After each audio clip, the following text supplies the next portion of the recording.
ആശാസമരത്തിൽ പങ്കെടുത്ത കേന്ദ്രമന്ത്രി സുരേഷ് ഗോപിയെ പരിഹസിച്ച് ജോൺ ബ്രിട്ടാസ് MP. ദില്ലിയിൽ അദ്ദേഹത്തിന് ഒരു പണിയുമില്ല എന്നത് വ്യക്തമാക്കുന്നതാണ് നിലവിലെ പ്രവർത്തികൾ എന്നും പാർലമെന്റ് സമ്മേളനം നടക്കുമ്പോഴാണ് ഒരു കേന്ദ്രമന്ത്രി തിരുവനന്തപുരത്ത് ഇങ്ങനെ തമ്പടിക്കുന്നതെന്നും ബ്രിട്ടാസ് കുറ്റപ്പെടുത്തി.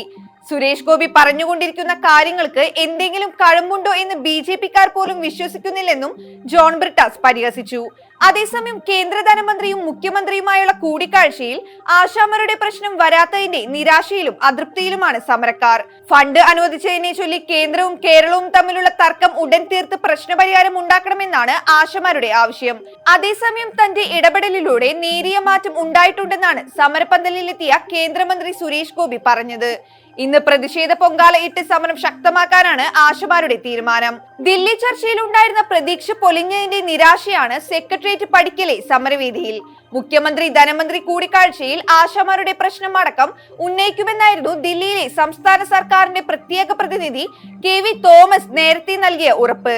കേന്ദ്രവും സംസ്ഥാനവും തമ്മിൽ ഫണ്ടിനെ ചൊല്ലിയുള്ള തർക്കം തുടരുന്നതിലുമുണ്ട് ആശാമാർക്ക് നിരാശ. ആശമാരുടെ ഇൻസെന്റീവ് കൂട്ടുമെന്ന് പറഞ്ഞ കേന്ദ്രമന്ത്രി JP നഡ്ഡ കൂട്ടുന്നത് എത്രയായിരിക്കുമെന്ന് വ്യക്തമാക്കിയിരുന്നില്ല. കേരളം ധനവിനിയോഗ സർട്ടിഫിക്കറ്റ് നൽകിയില്ലെന്ന് കേന്ദ്രമന്ത്രിയും കൊടുത്തിരുന്നുവെന്ന് സംസ്ഥാന ആരോഗ്യമന്ത്രിയും ആവർത്തിച്ചിരുന്നു. അതേസമയം ആശമാരുടെ സമരം ഒരു കരക്കടക്കുമെന്ന പ്രതീതി നിലനിൽക്കുമ്പോൾ അവർക്കെതിരെ ആഞ്ഞടിച്ച് CPM മുഖപത്രമായ ദേശാഭിമാനി രംഗത്തെത്തിയിരിക്കുകയാണ്. കേന്ദ്ര സർക്കാരിന് വേണ്ടി ആശമാർ ഒത്തുകളിക്കുന്നെന്ന പരോക്ഷ വിമർശനം ഉന്നയിക്കുന്ന മുഖപ്രസംഗം ദേശാഭിമാനി പ്രസിദ്ധീകരിച്ചത് കൃത്യമായ രാഷ്ട്രീയ ലക്ഷ്യത്തോടെയാണ്. ആശാമാർക്കെതിരെ നിശിതമായ വിമർശനങ്ങളാണ് മുഖപ്രസംഗത്തിലുടനീളം ഉന്നയിക്കുന്നത്. ആശമാർ ആവശ്യങ്ങൾ അടിക്കടി മാറ്റുന്നു എന്നതാണ് മറ്റൊരു പ്രധാന ആക്ഷേപം. കേന്ദ്ര സർക്കാർ ചെയ്യേണ്ട കാര്യങ്ങൾ അവർ മറച്ചുപിടിക്കുന്നു എന്നും മുഖപ്രസംഗത്തിൽ പറയുന്നു. വാസ്തവത്തിൽ കഴിഞ്ഞ ദിവസം കേന്ദ്രമന്ത്രി സുരേഷ് ഗോപി ആശമാരുടെ സമരപന്തൽ സന്ദർശിച്ചതാണ് CPM നേതൃത്വത്തെ ചൊടിപ്പിച്ചത്. സമരത്തിന്റെ ആദ്യഘട്ടത്തിൽ സെക്രട്ടേറിയറ്റ് പടിക്കലെത്തിയ സുരേഷ് ഗോപി പിന്നീട് ഡൽഹിയിലെത്തി കേന്ദ്രമന്ത്രി നഡ്ഡയുമായി സംസാരിച്ച് സംസ്ഥാനത്തിന്റെ കേന്ദ്രം നൽകിയ കാശിന്റെ കണക്കുകൾ പുറത്തുവിട്ടു. ഇത് സംസ്ഥാനത്തിന് വലിയ ക്ഷീണമാണ് വരുത്തിവെച്ചത്.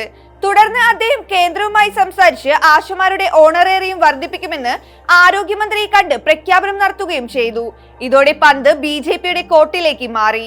കേന്ദ്രത്തിന്റെ ഇടപെടലും സുരേഷ് ഗോപിയുടെ മാസ് എൻട്രിയുമൊക്കെ സമൂഹ മാധ്യമങ്ങളിൽ ആഘോഷിക്കപ്പെട്ടതോടെ പൊതുസമൂഹം ആശമാർക്കൊപ്പം നിലകൊണ്ടു. ഈ സാഹചര്യത്തിൽ സമരം എങ്ങനെയെങ്കിലും ഒത്തുതീർപ്പാക്കാനാണ് സംസ്ഥാന സർക്കാർ ശ്രമിക്കുന്നത്. ഇതിന് മുന്നോടിയായി കേന്ദ്രത്തിന്റെ അവഗണനയും രാഷ്ട്രീയ കളികളും തുറന്നുകാട്ടാനുള്ള ശ്രമമാണ് ദേശാഭിമാനിയിലൂടെ അവർ ചെയ്യുന്നത്.